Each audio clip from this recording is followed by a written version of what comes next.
welcome to my channel. Thank you for watching, liking, sharing and subscribing. I hope you enjoy the insights here in this reading. It's a general reading. You can take what works for you. I have shuffled and laid out the cards, so let's start now. I work with the 12 houses of the zodiac, and the cards that appear in each house bring relevant influences at this time. In your first house, you have part of fortune, which is symbolizes increase of some kind. This card is it's a very fortunate thing to be having in any of the houses of your chart. It indicates that perhaps talents or abilities that you haven't harnessed yet, or you haven't learned to use yet, or you just haven't acknowledged, are starting to come to the fore. They may be rising to the surface, so therefore they are increasing for you. And this is going to help you going forward. The first house deals with yourself, your inner self and your outer self. It's your personality, how you project yourself to the world, how you are perceived by others, and the physical body, your vitality and your energy, and so on. So with the part of fortune appearing in there, what that indicates is that you're going to be feeling quite good. You're going to have good health, and you're going to be feeling fairly powerful in your in the way you are moving through your life. You're being received well by others. You're able to solve conflicts and deal with any issues quite easily. You know, you're projecting yourself in a very positive way, and you're coming across as almost like lucky. You may, as I said, you may notice certain gifts and abilities starting to appear for you. It's going to manifest in the way that you are, your physical body. Perhaps it's with a sports regime or with some kind of health regime. You're going to be feeling pretty good, and you're going to maybe notice that you're doing quite well with something. Or it could be that you are you're going to be sort of almost like in the limelight. People are going to be perceiving you well. You may be asked to do some public speaking. So you're going to be projecting yourself very well, and this is a very positive influence. Later on, when we deal with the 7th house, which is all to do with your relationships, how you are appearing at this time and how you are projecting yourself into your one-on-one relationships is also going to be important. So this will come in later as well. In your 2nd house, you have moon, which is also your soul. It covers a great many things. It covers your moods, your emotions, your intuition. There's a strong feminine influence in there. So this is appearing in your 2nd house, which is the house of income, your money, and it's your self-worth, your personal values, what you own, property, as in real estate, land, and issues around that. And it's your what you love as well. And so therefore what you love, you want to own. It's that correlation. And having the moon in there, you may just be finding that your income and your finances are going through phases. So they may be up sometimes and down others. So you're going to be going through the phases of the moon with that. Or you could be asked to be, or you may be bringing strong intuition into what you would like to do when it comes to your money, you know, what you actually want to do with it, how you want to use it on a day-to-day basis. And you may not have a steady flow. So what you may have to do is think about ways which you can create a steady flow for yourself, or have ways and means of putting some money aside so that you create a stable income, as opposed to going through some months having abundance and then other months having nothing. And now, you know, you're having this constant up and down. It can make you feel a bit confused. You may also be having, maybe there's something hidden, something's not quite clear for you. You haven't got clarity on certain issues. Something could just be hidden from you, or just not being revealed at this time. There could be some clandestine activities going on. Also, if you're following investments and the stock exchange and so on. The moon rules the stock exchange, so you may be wanting to do a bit of research on that. But what it's asking you is to bring in your instincts, use your instincts to when it comes to handling your money, and dealing with others that may be handling your money. This is the other thing as well. But you may also, as I said, when it comes to possessions and so on, you may just be feeling quite emotional about certain things, or emotional about your property or your values. Following on, you have another watery moon ruled sign, and this is coming up in your third house. You have Cancer, I feel. So these two are sort of connected. They connect in many areas. So you've definitely got this very strong, watery, instinctual, emotional, and intuitive aspect going on. The third house covers all forms of communication. So that's written, verbal, body language even. It's how you talk to others, what you write, what you post on social media. It's also early education issues.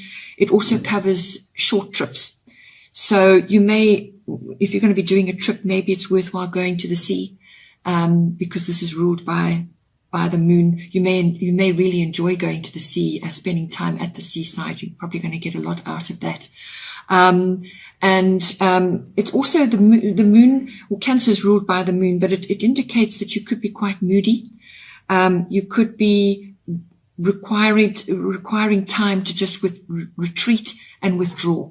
So think of the Cancer, as the crab is symbolic of that. They like to go into their shell periodically. They also use it as a defense mechanism. But do not underestimate a Cancer at any point of view. If they are threatened or cornered, they will come out fighting and be quite ruthless. So they're very protective of their own. They're very protective of their possessions and so on. And they're also, Cancerians are very protective of their family. So the third house also covers siblings. So you may have a female sibling, which is experiencing some sort of issue. Possibly you may need to be talking to them about certain things. You may have to watch what you say. Don't lash out unnecessarily or be crabby 1 minute and just say something negative. So yeah, keep that moodiness and that crabbiness in check, but also be deeply intuitive, and you may be in tune with others around you and just know what to say. This is the other aspect of it. So you've got to be able to balance those two. It could be also aunts and uncles. It's like family members. So yeah, deeply intuitive, also very creative, and quite psychic as well. So when it comes to your communication, you may be using all of those wonderful qualities of Cancer in your communication. But bear in mind, it does follow the phases of the moon again. So if you need to retreat to work out certain things, or to just understand things a bit better in your mind, then that's possibly what you might need to do. But it's a feeling sign. It's a lot of emotions going on in that house. Then it's also to do with contracts. This house also covers contracts of all kinds. So you may, as I said, you may really need to be using your intuition now to guide you to go forward. Harness all those skills so that you are making the best decisions. And I say that because coming up in your fourth house, you have a solar eclipse. This is revolution. So this is indicating change, and quite an upheaval at that. So sudden change. You may be moving because the fourth house deals with your home. It also deals with your ethnic identity and your foundations, your roots that came up from your origins. So you're good, but I feel it's connected possibly to do with your home environment. You're maybe asked to make a decision now at this time about where you're going to live. You may be forced to relocate. You may be deciding to move, or you may be forced upon you, but it's going to be a bit of a jolt. So, or it could just be really, like you just don't feel like it now at this point in time. You just feel that, to be tackling this, it's going to feel like that. It's going to feel, feel like it's kind of been thrust upon you. Or you just may need to be making a decision about your home, which may be difficult. So there's issues around that. Or as I said, it could be issues to do with your perhaps your ethnic identity, which could also be home. You may be having to move away from where you feel the most settled. You've got your roots are there. You understand where you live. You understand your ethnic identity. You're very close to that. It's shaped your foundations in life and so on. And now you're being asked to move somewhere where you don't have that anymore. So there's lots of connotations to that, but it is a change of some sort and quite a quick one at that. So if you are having to make decisions about your finances or about your contracts and things, and it may be affecting your home life, then this is the reason why. It's asking you to be intuitive and to go with your deep emotional feelings and actually assess things on a deep level, because you will be having to make decisions there. Then in your fifth house, you have Taurus. So Taurus is a very grounded, stable sign. It can be also very obstinate. It can be very set in its ways, but it's always methodical, determined, very earthy, very sensual sign. And always it strives for stability. It likes to squirrel money. They like to squirrel money away. They like to be financially sound. So now this is coming up in your fifth house. The fifth house deals with children. It deals with your creativity and love affairs and having fun, all forms of recreation. And so now with this appearing, if it's to do with your children specifically, or it could be children that are close to you, you may be asked to create a really stable and secure environment for them. Or they could be going through a phase where they just require that. They require, you harnessing all your earthy abilities, being a Capricorn, and to provide a really strong, stable foundation for them. Or it could be that they are going through choices about their recreational interests. It covers all the arts. So it's singing, it's ballet, it's dancing of all kinds, it's all the arts. They may be going through a period where they are now entering that world and starting to enjoy those activities, and it's your interaction with them during that period. Create a stable environment for them to enjoy those activities, take them to their extracurricular and so on.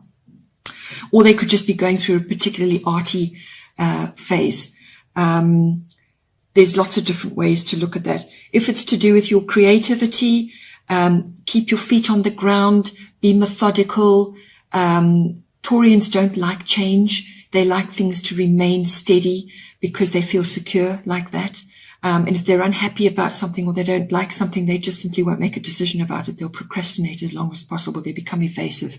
So when it comes to your creativity, keep things on the ground. If you've got work that you want to do or your project that you want to do, it needs to be balanced. It needs to be stable, and it needs to be. It will require you to put your love and your beauty, whatever you can harness from that, into it, because Taurus is ruled by Venus, and Venus covers everything to do with beauty of whatever kind it may be. So you may also have artistic projects, or you may be dealing with Venus type activities, which is anything to do with beauty, hair, art, the arts, which is dancing and singing and so on. So you may be using your creativity in those fields. But whatever it is, always be grounded, always be earthy, and aim for a steady progression, and keep your feet on the ground.